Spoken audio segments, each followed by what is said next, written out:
and welcome back to the Mandakyns Channel. Today we will be learning how to make ink from black walnut hull powder. These are the finished inks, and to begin I'll be using my induction plate with approximately 1 cup of distilled water, and to this I'll be adding a half cup of black walnut hull powder after it reaches a boil. Now, the induction plate takes this amount of water, approximately 2 minutes to boil.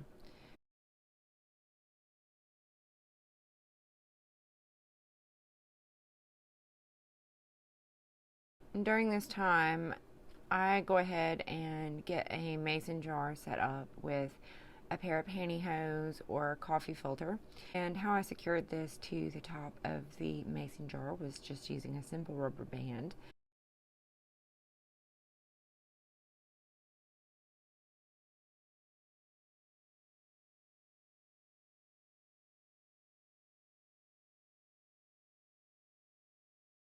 So you'll want to make sure that you protect your hands and your surfaces because this ink will stain. And I boil my solution for approximately 30 minutes. I've sped this up for your convenience.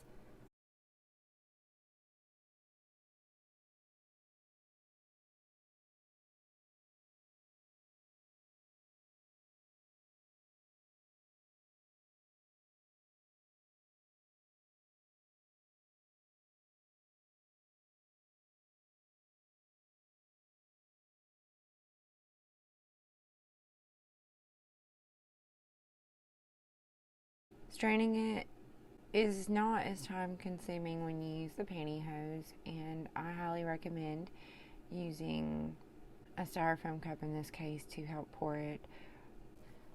So I transfer the black walnut hull powder solution into a styrofoam cup for easy pouring, and then I transfer that into the mason jar that's lined with a pantyhose and secured with a rubber band. Then what you can do after you pour it is remove the rubber band and begin to squeeze out the liquid from the black walnut hull powder. Because of the heat, it may be easier to do with a pair of tongs.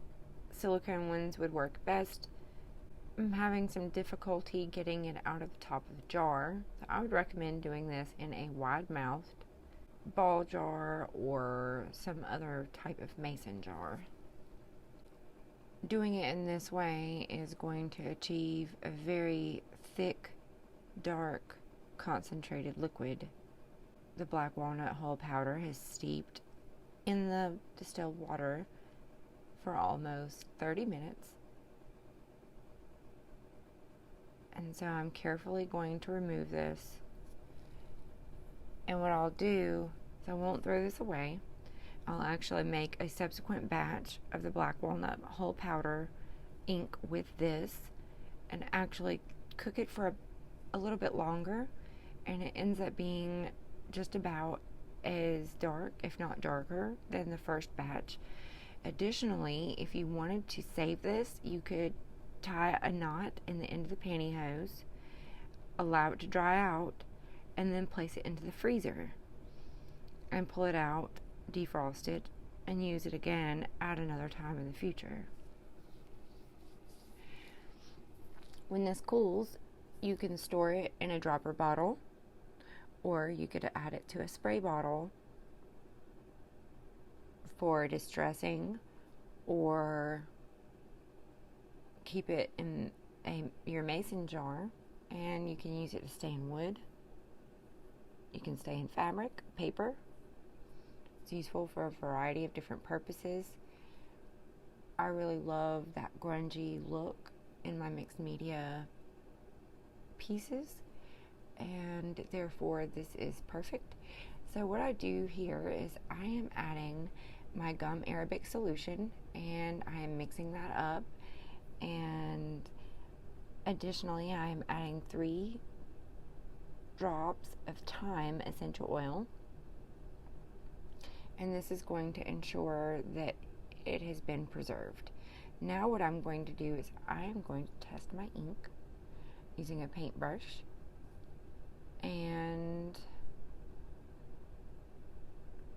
dabbing it and testing out some of the different strokes and textures that I can achieve with my brush. And you can see it does get darker the more that's applied in a particular area, and that was another thing I wanted to test. And here's the finished product. Thank you so much for watching, and I'll be using this in upcoming mixed media projects, so stay tuned. If you have any questions, drop those in the comments below. Look forward to hearing from you, and don't forget to tap the notification bell so you don't miss any of our upcoming videos. Take care and happy arting.